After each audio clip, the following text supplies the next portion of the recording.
Vamos ao texto? Quero te convidar a palavra do Senhor que dará base para esse momento de meditação e reflexão a partir das Escrituras. Livro do profeta Abacuque, no final do Antigo Testamento, lá no finalzinho.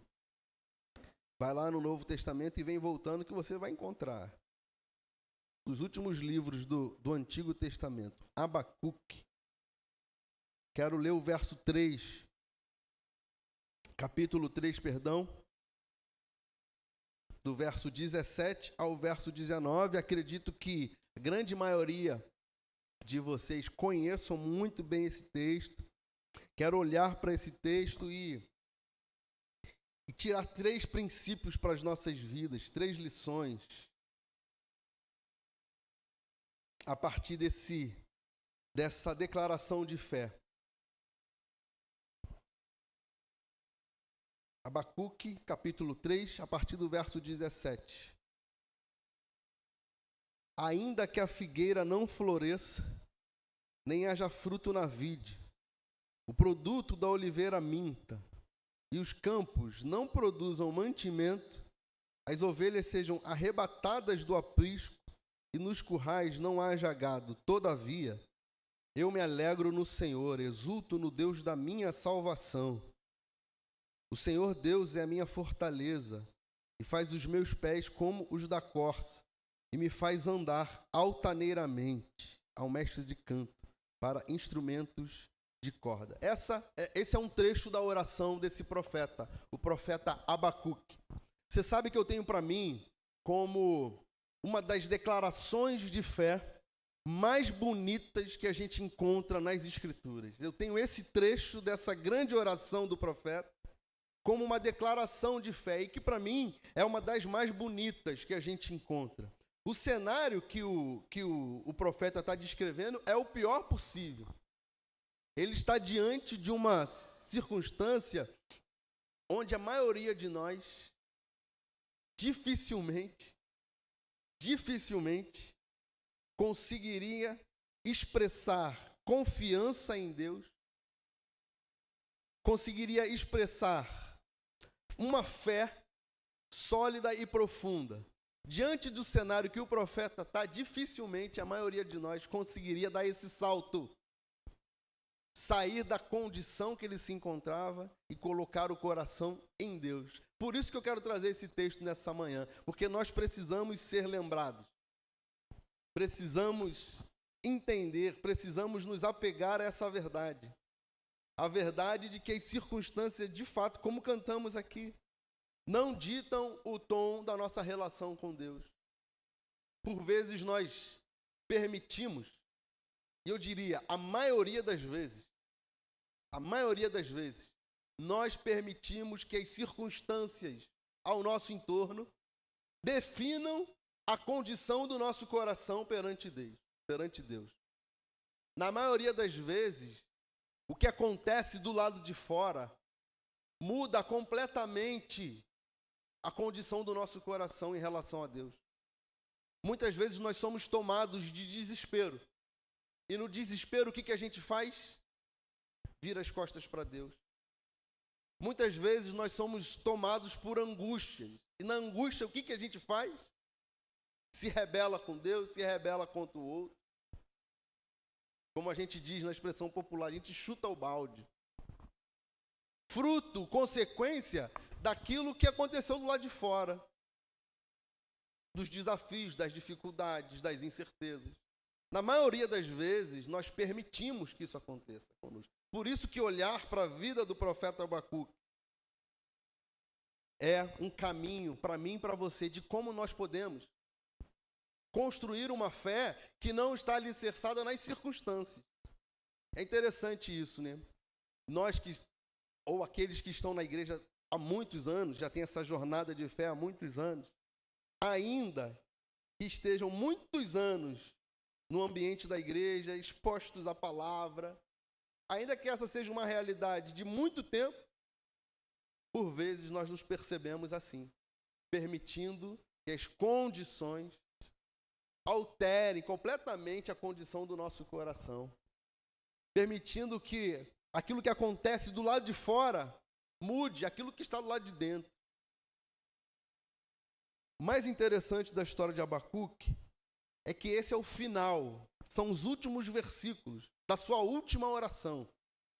Inclusive, quero encorajar você a essa semana a ler o livro do profeta Abacuque, que são apenas 3 capítulos.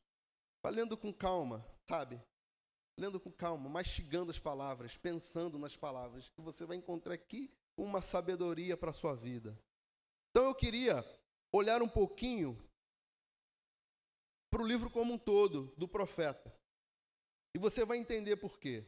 Nós lemos aqui o final da oração dele, que é essa declaração de fé, como eu disse, e na minha opinião é uma das mais bonitas que a gente encontra na Bíblia. Essas confissões, né, que alguns homens fizeram diante do Senhor em meio a situações tão adversas. Mas a história de Abacuque não começa assim. E é por isso que eu acho que o relato de Abacuque pode abençoar muito o nosso coração. A história dele não começa como a de um homem firme na fé, convicto, não começa assim. A história do Abacuque começa com indignação, com lamento. Ele se coloca no primeiro momento diante do Senhor com muita inquietação no coração. E pensa comigo, não é assim que muitas vezes a gente se coloca diante de Deus quando as coisas saem do lugar?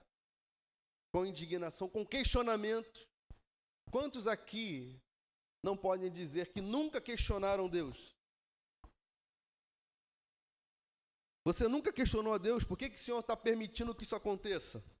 Nunca fez esse questionamento? Por que comigo, Deus? Sabe esses questionamentos? Por que o Senhor permitiu que isso acontecesse logo comigo? Como se eu fosse mais especial do que alguém.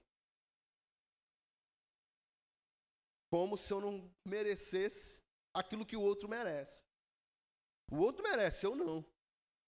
São questionamentos que a gente faz. Todos nós, em algum momento da nossa caminhada, a gente se volta com essa indignação, tentando, de alguma forma, pressionar e questionar Deus. Ou, você não vai fazer nada?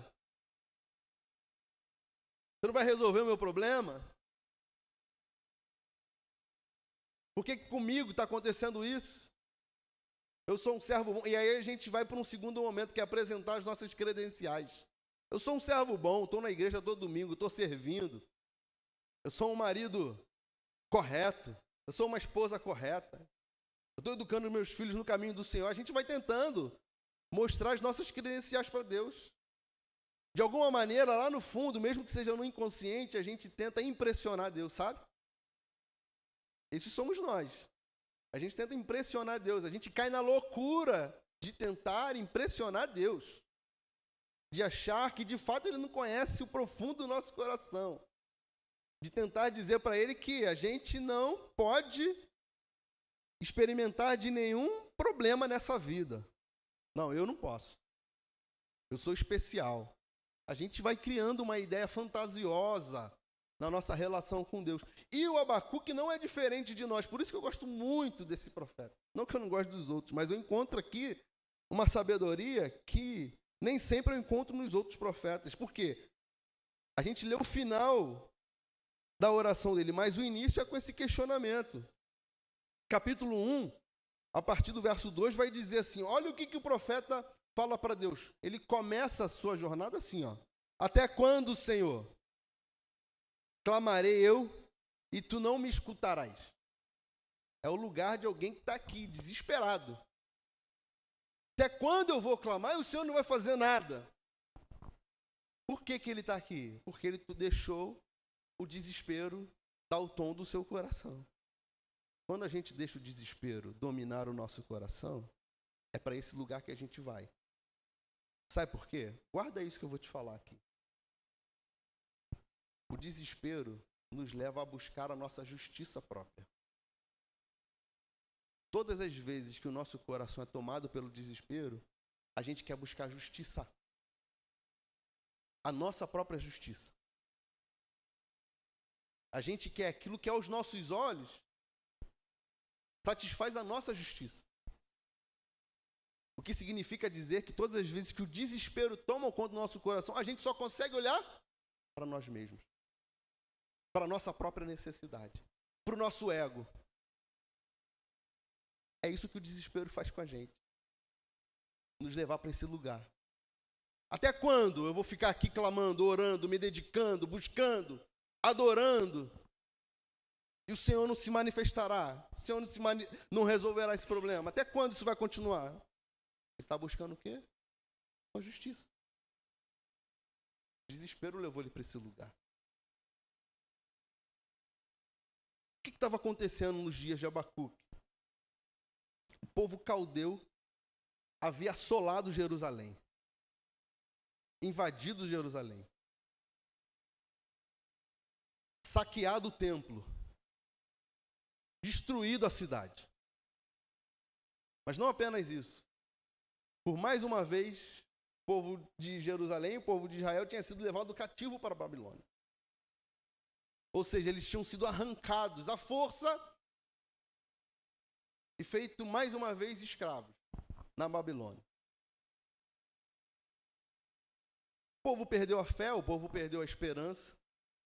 Diante desse contexto, a maldade, a injustiça, a corrupção tomou conta. E o profeta, com esse coração apegado à palavra de Deus, à lei de Deus, está vendo aquele caos se instalando. Está vendo os valores se invertendo. Não a justiça prevalecendo, mas a injustiça prevalecendo, a violência prevalecendo, a corrupção prevalecendo. Aos olhos do profeta, é como se a desordem, a bagunça fosse a norma. Esse é o contexto do Abacuque. Pensa um pouquinho, parece ou não com os nossos dias? A gente olha o nosso entorno, os problemas da nossa sociedade, a gente parece que os valores estão invertidos. Tem uma canção, que não é do ambiente cristão, mas lá pelas tantas, na sua letra, diz assim: parece que o mundo está invertido e ninguém reparou. Eu gosto muito disso, né? A gente olha de longe, assim, os problemas da sociedade e a gente fala, tem alguma coisa errada. Parece que o errado se tornou certo.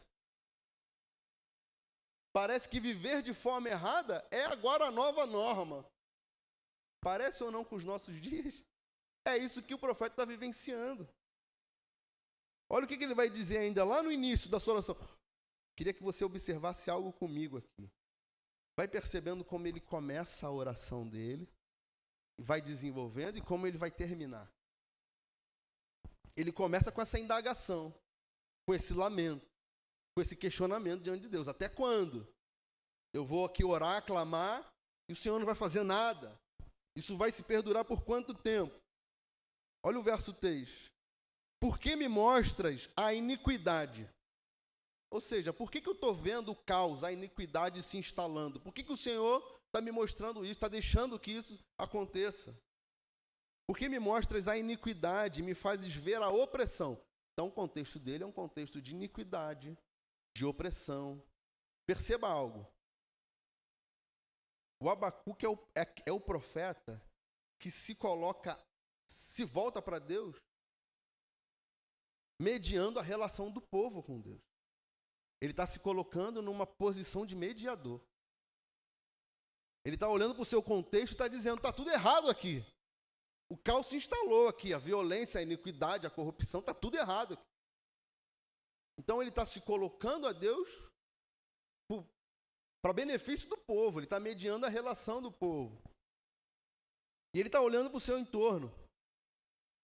Pois a destruição, aí ele vai descrever um pouco do cenário que ele está vendo. A destruição, a violência estão diante de mim. Olha o que ele diz, há contendas. Então é destruição, é violência, contendas, litígio, ou seja, todo tipo de ruptura se suscita. Por esta causa, a lei se afrouxa, ou seja, aquilo que era o correto, deixou de ser correto. A justiça nunca se manifesta. Porque o perverso cerca o justo, a justiça é torcida. Aquilo que é o certo está sendo torcido, está sendo distorcido. Eu acho interessante aqui nesse momento, nesse início da oração do Abacuque, tem um aspecto negativo aqui que eu falei. Que ele está tomado de desespero. E o desespero levou ele para o lugar de buscar justiça própria. Como quem diz para Deus, cadê você? Como se Deus não estivesse agindo. O desespero leva o Abacuque a achar que Deus havia esquecido daquele povo. O desespero faz isso com a gente. Verdade ou não? Faz a gente achar que Deus se esqueceu da gente. Todas as vezes que você tiver essa sensação no coração de que Deus se esqueceu de você, lembre-se, isso é o desespero que está tomando conta do meu coração. Por isso que está chegando essa sensação aqui do meu coração, de que Deus me abandonou. Deus não nos abandona. Na verdade, a Bíblia vai dizer que não há um canto do universo que a presença de Deus não esteja, não se faça ali manifesta. Um canto do universo que a presença de Deus não seja uma realidade. Se não existe um canto do universo onde Deus não esteja presente, por que a gente acha que Ele se afastou de nós, se esqueceu de nós? Entende? A incoerência que o desespero provoca em nós, é isso que o desespero provoca. Traz essa sensação de que Deus esqueceu, de que Deus nos desamparou. O profeta está tomado disso. Então tem esse aspecto negativo. Mas há um aspecto positivo aqui também. Que ele não perdeu a consciência da lei de Deus. Embora tivesse sido tomado pelo desespero, ele conhece a lei. Ele está dizendo, isso é certo, e o certo não está prevalecendo. O que é errado, sim, a injustiça, a violência, isso está prevalecendo. E é aqui que está o coração do profeta. E é uma primeira lição que eu quero extrair para a minha vida e para a sua vida. Ainda que o desespero tome conta do nosso coração, não perca de perspectiva a vontade de Deus para a sua vida. Ainda que você sinta, perceba, tenha a sensação de que Deus esqueceu de você, não perca do coração isso. A lei de Deus. Sabe por que eu estou dizendo isso? Porque muitas pessoas, quando têm essa sensação de que Deus abandonou, a primeira coisa que elas fazem é se esquecer da lei de Deus. Elas se deixam dominar de tal forma pelo desespero que elas se voltam para longe de Deus. É verdade ou não? Elas viram as costas para Deus. E aqui, logicamente, como uma imagem figurativa, porque, como eu disse, não tem um lugar que a gente vá que Deus não esteja presente. Mas quando a gente fala de se afastar de Deus, é se afastar da comunhão com Deus. Não da presença dele, porque ele ocupa todos os lugares. Mas da comunhão, do desejo de viver segundo a vontade de Deus. Essa é uma primeira lição que eu vejo na vida de Abacuque. Como é que a gente vê isso? Que ele estava em desespero, e o desespero levou ele para esse lugar de buscar justiça, mas ainda assim, naquele desespero, ele não perdeu a lei do coração, a lei de Deus do coração. Porque a sua oração, em meio àquele desespero, é para Deus. A sua indagação é para Deus. É como quem se coloca numa posição de lutar com Deus. Eu acho isso aqui assim de uma grandiosidade. Ele está lutando com Deus em favor do povo. O que significa dizer que a relação com Deus continua. Ele está indignado, mas ele vai falar da sua indignação para Deus. Ele está indignado, ele está desesperado. Mas ele vai buscar em Deus. É em Deus que ele busca a resposta. Em quem a gente busca a resposta quando o desespero chega ao nosso coração?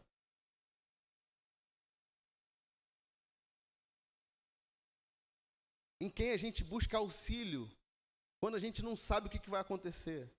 Quando a gente está cheio de medo, está cheio de incerteza.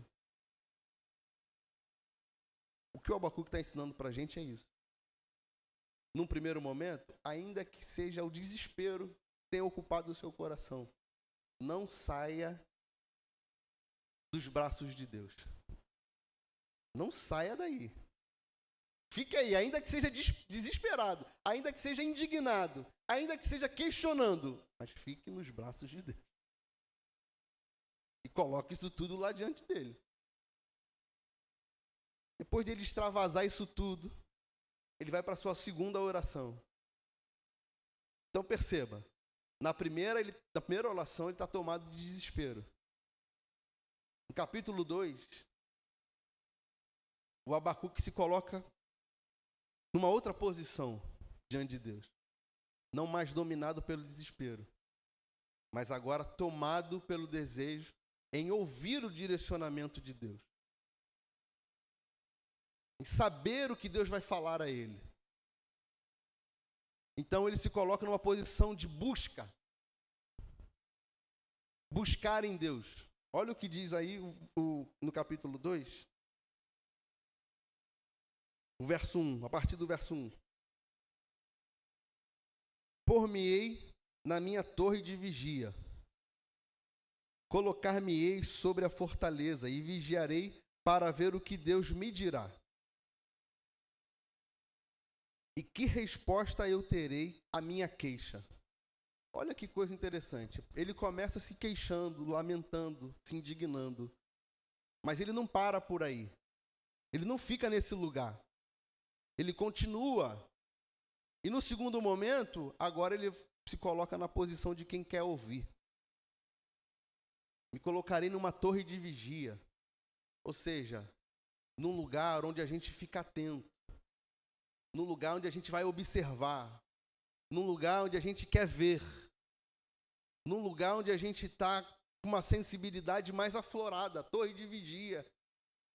E lá na torre de vigia, ou seja, não mais no desespero, mas agora nessa atenção, eu quero ver o que Deus vai trazer ao meu coração, o que Ele vai falar diante das minhas queixas. Então ele já deu um salto aqui. Ele saiu de um lugar do desespero e foi para um lugar de atenção, de calma, de espera. Olha como essa história é uma história bonita. E como ela nos ajuda a construir uma relação mais profunda com Deus. Porque, como eu disse, muitas pessoas ficam somente lá no primeiro lugar. Ele continua, ele vai para o lugar da torre de vigia, né? Atenção, oração, leitura da palavra, comunhão, serviço. O que Deus vai falar? Não sei se você já passou por essa experiência, de diante de uma angústia, de um dilema, se colocar nesse lugar da torre de vigia. O que Deus vai fazer agora? Tem um pastor que certa vez disse o seguinte. Foi um casal procurou ele, eles estavam com um desafio muito grande. E eles colocaram ali o problema deles diante desse pastor. E eles perguntaram, e agora, pastor? E era um problema assim gigantesco. E o pastor, sem saber o que falar, disse para eles, eu quero ver como é que Deus vai sair dessa agora. Sim, ou seja, eu quero ver o que Deus vai fazer. Só Deus, só uma intervenção divina, e eu quero ver o que Deus vai fazer. Não tem outra coisa. Nada, ninguém pode ajudar vocês nisso aí. O que Deus vai fazer? E ele falou, disse que o casal ficou atento, assim, abriram os olhos, esperando uma resposta, e a resposta dele foi essa, eu quero ver como é que Deus vai sair dessa agora. O que ele vai fazer para interferir e mudar esse cenário aí? Às vezes é isso que o Abacuque está falando aqui. E às vezes é justamente nesse lugar que a gente precisa se colocar. Aprender a sair do desespero e ir para esse lugar do que Deus vai fazer agora. Qual é a resposta de Deus? Como é que Ele vai agir? E a gente sempre precisa lembrar que nem sempre Deus vai mudar a situação. Mas sempre Deus está disposto a mudar o nosso próprio coração. Então, às vezes, Ele não muda a condição, a situação. Às vezes, Ele muda o nosso coração para aprender a lidar com aquela circunstância. Então, o profeta começa indignado, mas ele se coloca na torre de vigia. E aí, em terceiro lugar, para a gente caminhar para o final, a sua terceira oração é a oração de quem ouviu a resposta de Deus. O que Deus disse para o Abacuque? meu justo viverá pela fé. Essa foi a resposta de Deus para Abacuque. Abacuque está questionando, está tudo errado, a violência, o caos. Deus responde para ele. Mas Deus responde no segundo momento, não no primeiro momento. Na segunda oração, ele ouve de Deus: o meu justo viverá pela fé. Ou seja, não espere mudanças. Não espere acontecer aquilo que você deseja. Não crie uma expectativa errada. O Abacuque estava dizendo, quando que essa situação vai mudar? Aí o que ele ouve de Deus? O meu justo viverá pela fé. Como é que você reagiria a uma palavra como essa? Diante de um questionamento, você ouve de Deus: viva pela fé. É isso que está acontecendo. Ele está questionando, ele está indagando. Aí o que ele ouve de Deus? Viva pela fé.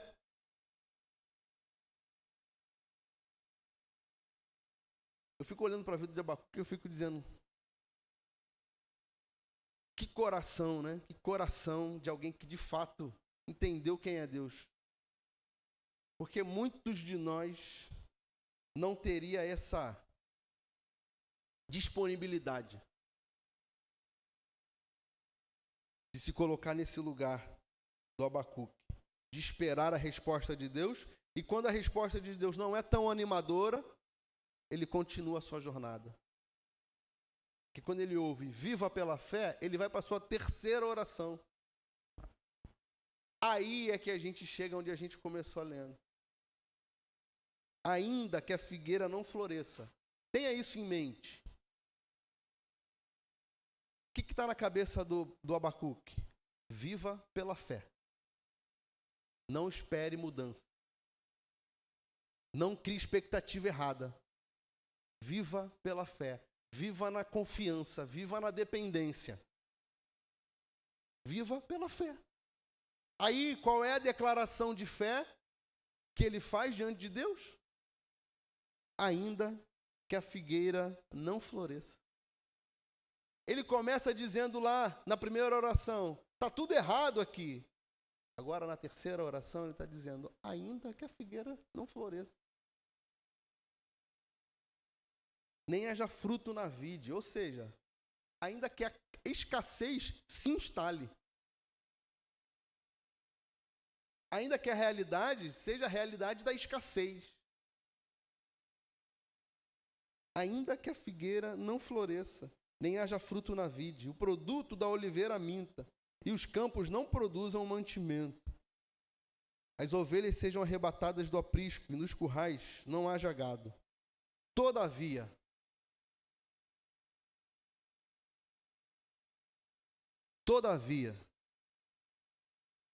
eu me alegro no Senhor.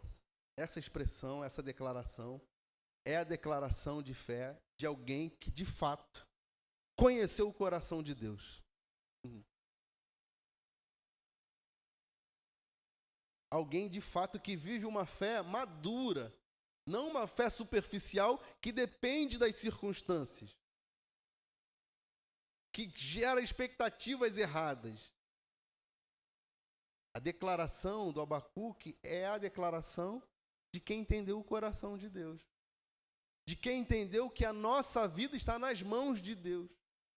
E que, a despeito das circunstâncias, o que Deus espera de nós é essa demonstração de confiança.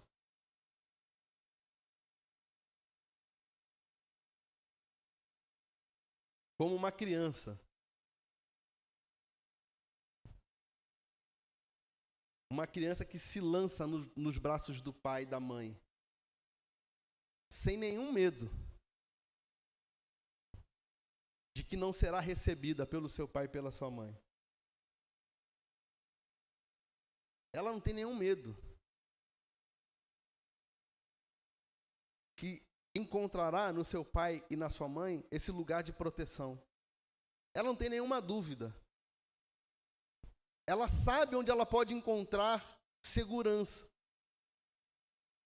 A criança sabe onde ela será protegida. O Abacuque sabe onde ele encontrará segurança. ele entendeu isso. Quem de fato sustenta a vida dele. Que o cenário, a realidade, podem ser os piores possíveis. Ele vai evocar aqui essa realidade da terra, né? Daqueles que lidam com a terra. Ainda que a figueira não floresça, o alimento que é cultivado a partir da terra, o pasto, os animais. Ele vai evocando essa realidade dizendo, ainda que isso não traga o suprimento necessário, todavia eu me alegrarei no Senhor. Qual é o meu convite para mim e para você nessa manhã? É para que você não permita que as circunstâncias internas mude a condição do seu coração perante o Senhor. Ainda que a figueira não floresça, mantenha o seu coração firme em Deus. Se mantenha nesse lugar aí. Por quê? É a segunda lição.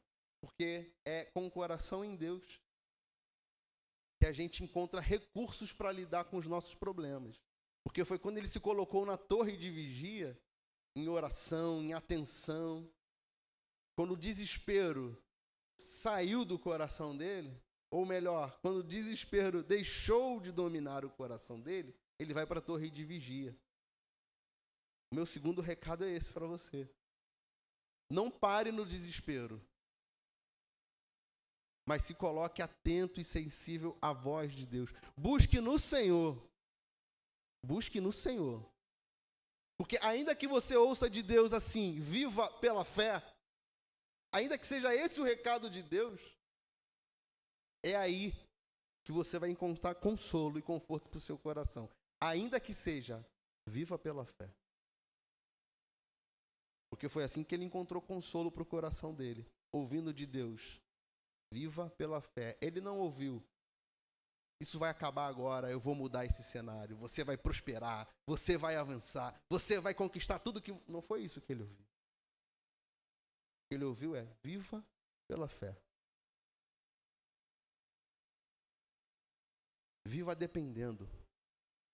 Viva reconhecendo quem de fato é o Senhor sobre a sua vida. É aí nesse lugar que nós somos chamados a viver numa relação com Deus profunda, vivendo pela fé. E em terceiro lugar,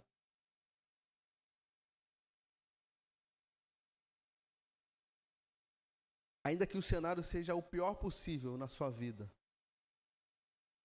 ainda que você olhe para frente e não encontre nenhuma possibilidade. Sabe aquela expressão?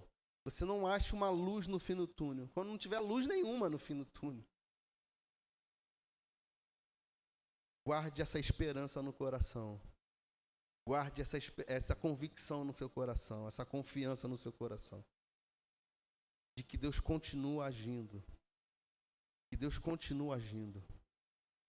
De que Ele não te desamparou. Ainda que as circunstâncias sejam as piores possíveis. Eu quero terminar aqui apenas mencionando a diferença entre esperança e otimismo. Às vezes a gente ouve assim, você tem que ser otimista. Tem o seu lugar, isso eu entendo. Mas as Escrituras nos chamam para um lugar de confiança, de esperança. É diferente de otimismo. No otimismo, a pessoa precisa de algum indício, ainda que seja muito pequeno. Mas ele precisa de algum indício de que a situação dele vai mudar, de que a situação dele vai melhorar. Ele precisa de alguma indicação, de algum sinal, alguma coisa, ainda que seja muito pequeno. Ele precisa olhar e ver, tem ali uma pequena possibilidade. Esse é o otimista.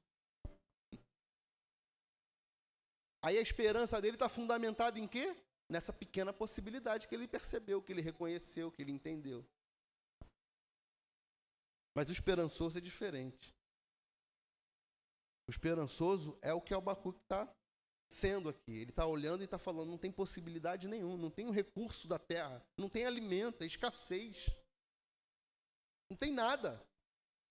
Ainda que seja essa a circunstância, todavia eu me alegrarei. Então a esperança não depende de nenhum indício, de nenhuma indicação, de nenhum recurso que a gente pode se agarrar a ele. Não depende disso. A esperança está além de qualquer possibilidade. A esperança está em Deus. A sua esperança está em Deus, que é o autor da vida, que é o criador de todas as coisas, que é o Senhor dos senhores, que é aquele que tem a última palavra sobre a sua história, sobre a minha história. É nele que o nosso coração deve estar. É nele que a nossa esperança deve estar fundamentada. Se agarre a isso e fique aí, ainda que seja com as suas indagações, mas fique no Senhor. Não deixe o desespero tomar o seu coração. Vá para o lugar da atenção, da busca. Busca o Senhor. Busca o Senhor. E se a resposta não for tão animadora assim, fique na resposta que Ele te der. Porque é aí que está o nosso lugar de segurança. Viva pela fé. Seja assim, para a honra e glória do nosso Pai. E a nossa vida, de alguma forma, encontre uma conexão com a vida do profeta Abacuque. De alguma forma, a gente possa também fazer a nossa confissão de fé, a nossa declaração de fé. Dizendo ao Senhor, Senhor, está difícil nessa área da minha vida. Senhor, não vejo solução para essa área da minha vida. Senhor, não tem nenhum sinal de mudança nessa outra área da minha vida. Senhor, nessa área da minha vida só piora, só piora, só piora. Acho que a gente não pare aí. Que a gente continue a nossa oração e diga, ainda que a figueira não floresça. Todavia, eu me alegrarei no Senhor. Essa é a declaração de fé mais profunda que a gente pode fazer em relação a Deus. Que seja assim, que a gente, motivados e guiados pelo Espírito, que a gente chegue nesse lugar aí, de fazer esse tipo de declaração de fé. Porque é aí que Deus olha pra gente e dá aquele sorrisão bonito dele, né? Deus tem um sorriso bonito, você sabia? Eu não sei não, eu estou inventando aqui. Isso não está na Bíblia não, hein, gente? Corta aí da transmissão, senão depois o pessoal aí. Mas eu imagino, né? Imagino o sorriso de Deus, dizendo, meu filho amado, minha filha amada, você realmente entendeu o que eu tenho para oferecer para você? Segurança. Pai bendito, Jesus, nosso Senhor,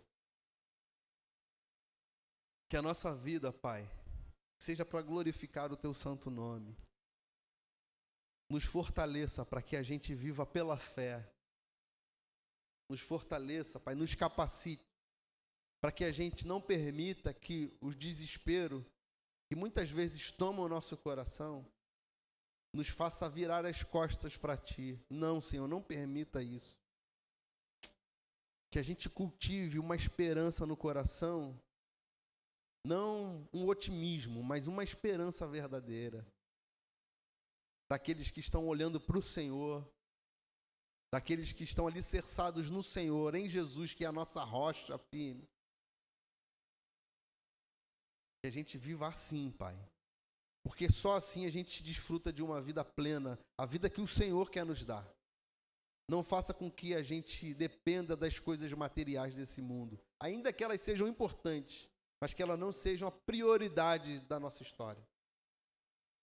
Que o Senhor seja a nossa prioridade, a comunhão contigo, Pai, o zelo pela Tua palavra, a dedicação no serviço, o empenho, Pai, em viver a partir do Evangelho, olhando para Jesus. Que isso seja a prioridade nas nossas vidas, porque é aí que a gente encontra o mais necessário para a nossa vida. Nos ajude, Pai, nos fortaleça. Continue com a Tua boa mão nos guardando. Continue falando aos nossos corações. Que a Tua palavra produza sementes no nosso coração, boas sementes, para a glória e honra do Teu santo nome. É a nossa oração em nome de Jesus. Amém.